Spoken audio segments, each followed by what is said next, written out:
the Chamber of Commerce last week as we're building a house 5 minutes from where it happened.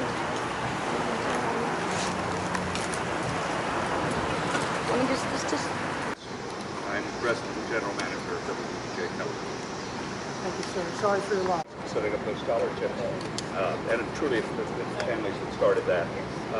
The National Association of Broadcasters has set up a what kind of fund? Scholarship fund? Or I want to introduce Marcy Burdick, who is the Senior Vice President for Broadcasting at Church Communications, which is our parent company.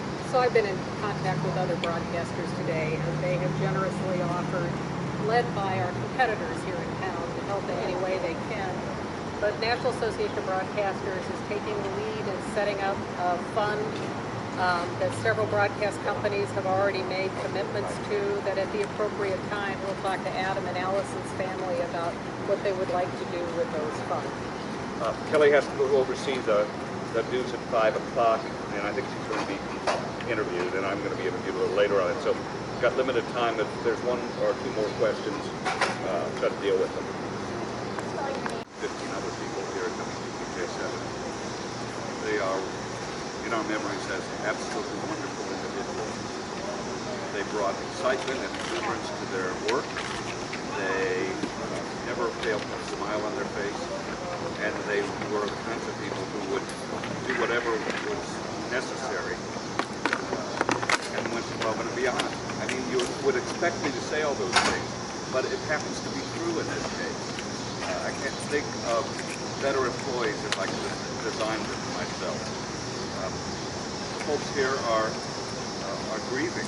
They were family to us, and yet they're doing their job, putting the news on television and on the web and on mobile. What they do, and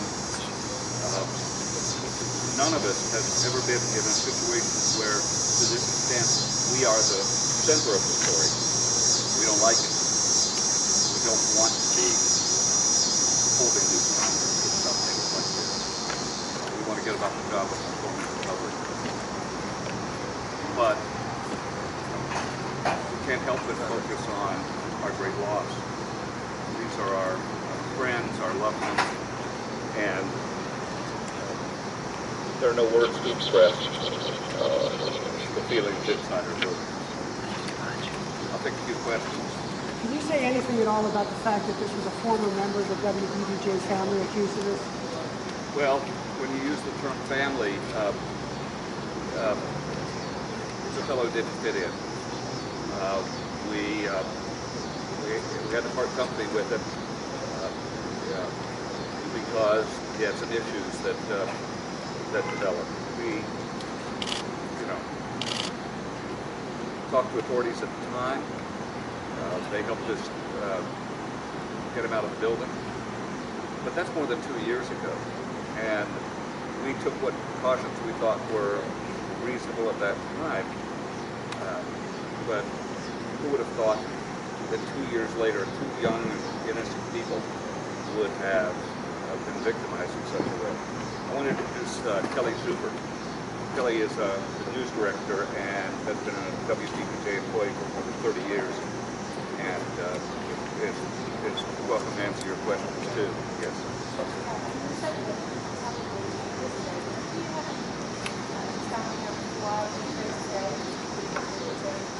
Absolutely not, and we haven't been focused on the shooter today. Our news people have done the coverage necessary, but we've really been focused on our loss and our employees. And we feel the need to give no more attention to this fellow than is absolutely necessary in the coverage of the news. Now for the staff, what counselling is being provided, and do you intend to stay on the edge for the season or will you go here? Well, yeah, please do. Yes, we do have counselors here, and they have been here all day. We've also had some volunteer chaplains who have come in from the Roanoke City Police Department, as well as some other folks within the community. We do plan to stay on the air. We are planning a very different 5 o'clock newscast and 6 o'clock newscast tonight. But these were journalists, and these journalists would want us to continue, and that's what we plan to do. Could you spell your name, please, ma'am? Yes, it's Kelly Zuber, Kelly Zuber. And your title again, ma'am? I'm news director. Can you tell us anything about, did he even know these two people, the gentleman accused in the shooting? When he was here, Allison Parker was actually just an intern, and he worked with Adam Ward while he was here, yes. Are you any clearer as to how he knew where they were this time? I am not. I don't know how he knew. I don't know why he picked this day. I mean, you know, we cover workplace violence all the time, but our workplace is 26 counties.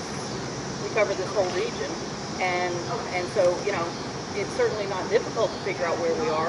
We're in a 2-hour show and we do several live hits, so, but no idea why this day or why them and why this time. So there was nothing that might have been festering or any dead blood between any of the three? Not that we're aware of. We heard nothing. We had no contact with him.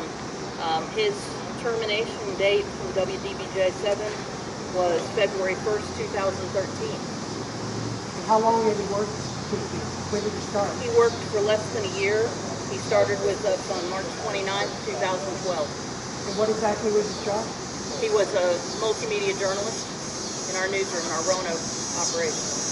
You said that he actually worked with Adam. Did Adam ever say anything about, was he a factor at all in his departure? I think, you know, there were several employees within our operation that had had encounters with him from time to time.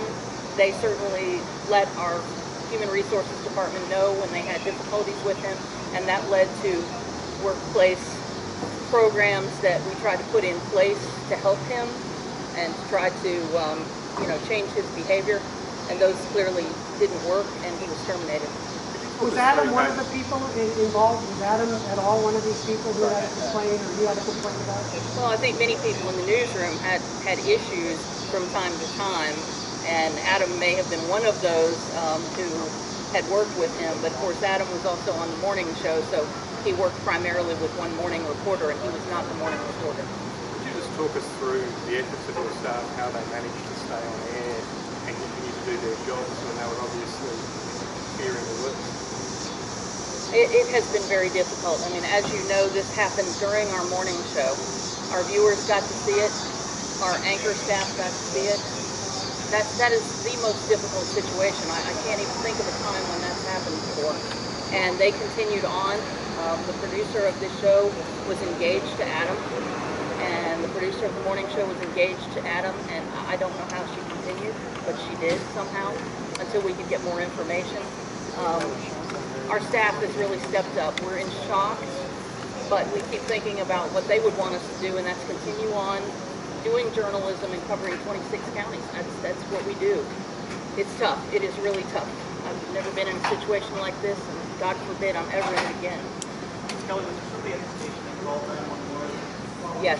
Okay. And was there, can you tell us how did the suspect get identified? It was a combination. The police were certainly working on it, but when the camera fell, it caught an image of him with the gun. And so that was something we immediately got to police, and that's where it started. Did you recognize him from that photo? We weren't sure. We weren't sure. I mean, we really didn't know, but that was certainly a name that we considered, but we were not sure. You may have addressed this already, and it's kind of out there, but what was the nature of his issue? I understand there might be race, accused people of racism. He complained to HR while he was here about treatment that he thought was out of line. We investigated every issue, and we found no substance to them. After he left us, he filed a complaint with the Equal Employment Opportunity Commission, which also found no substance to the complaints and rejected it. We did a thorough internal investigation, and I don't want to say what was going on in his head, but we were convinced that what he was talking about just did not exist. before today, what was the last known communication you had with any of your staff?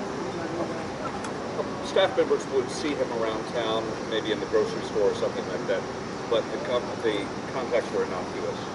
Just enough so that we knew he was still living in town, but we didn't know if he had a job or whatever. Jeffrey, can you talk about just how you're in the news business and you talk about trying to balance coverage, yet it's such a tragedy, such a personal thing, how hard that is to balance that? Somebody asked me, can you reconcile this? And the answer is no. There are feelings. I mean, we are people with feelings. And people express them in different ways. Some people were crying openly. Some people were trying to sort of keep it inside. There was a great deal of hugging going on. But all the while, they were trying to find out the facts and put them before the public. This was a story which, at least early in the day, we didn't need to be first on. We needed to be right, and we needed to take care of our people. So, for most of the day, it was taking care of each other while this great team we have, Kelly and others have built here, put the news together for our viewers and online users. You know what? I don't tell other journalists how to do their jobs. Right now, I'm a former journalist, and I'm not trying to play one. You've got to make that call. And the great thing about our society is, look at all of you. We're going to have 15, 20 different stories out of this, and each of you will reveal something a little bit different, perhaps, about the story. And what made Adam and Allison great, what makes WDBJ7 the kind of place that we call family, and we really need it. So I'll be eager to see what you report, but by no means am I going to tell you what to do or stand in judgment of what you do. Mr. Marks, I heard you say earlier when your news director alerted to you what had happened that you felt the worst. What did you mean by that? Well, she said, shots fired on a live report, and we cannot get in touch with either the reporter or photographer by cell phone. I've been a reporter most of my career. I was a journalist.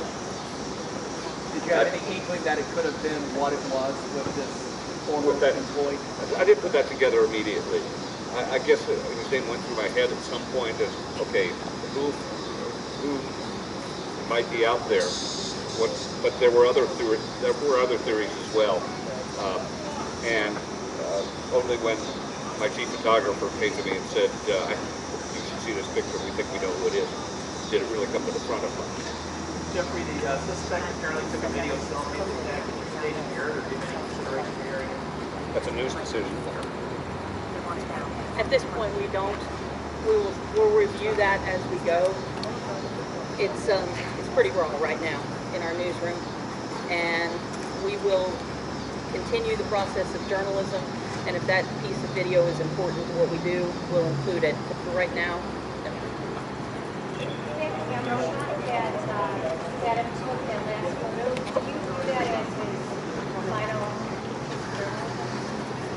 Absolutely. I mean, that was his last piece of journalism. You know, you can call it chance, but the camera went down and captured that image, and that image is what helped lead police to him and a resolution of this today. So, you know, I got to believe there was something going on there.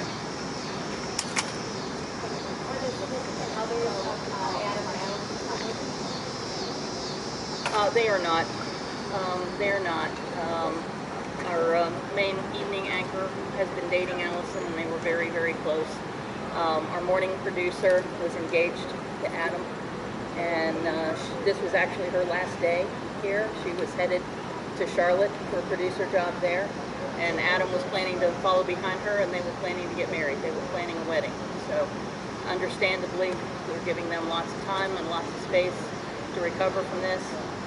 Not surprisingly, I have talked to the mothers of both Adam and Allison, and they were immediately thinking of others, and both of them have asked that scholarships be set up.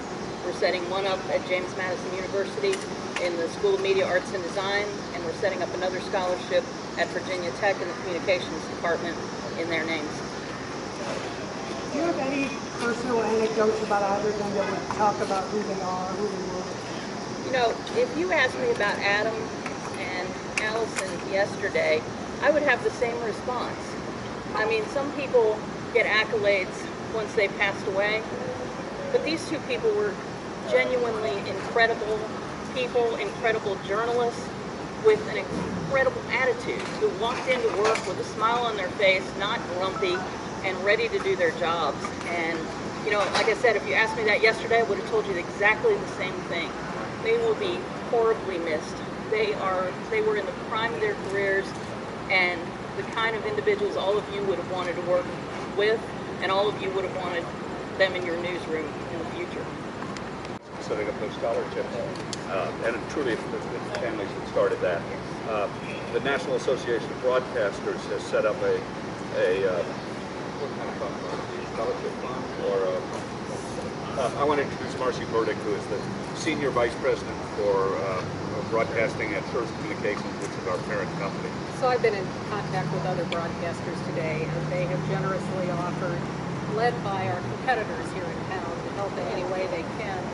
But National Association of Broadcasters is taking the lead in setting up a fund that several broadcast companies have already made commitments to, that at the appropriate time we'll talk to Adam and Allison's family about what they would like to do with those funds.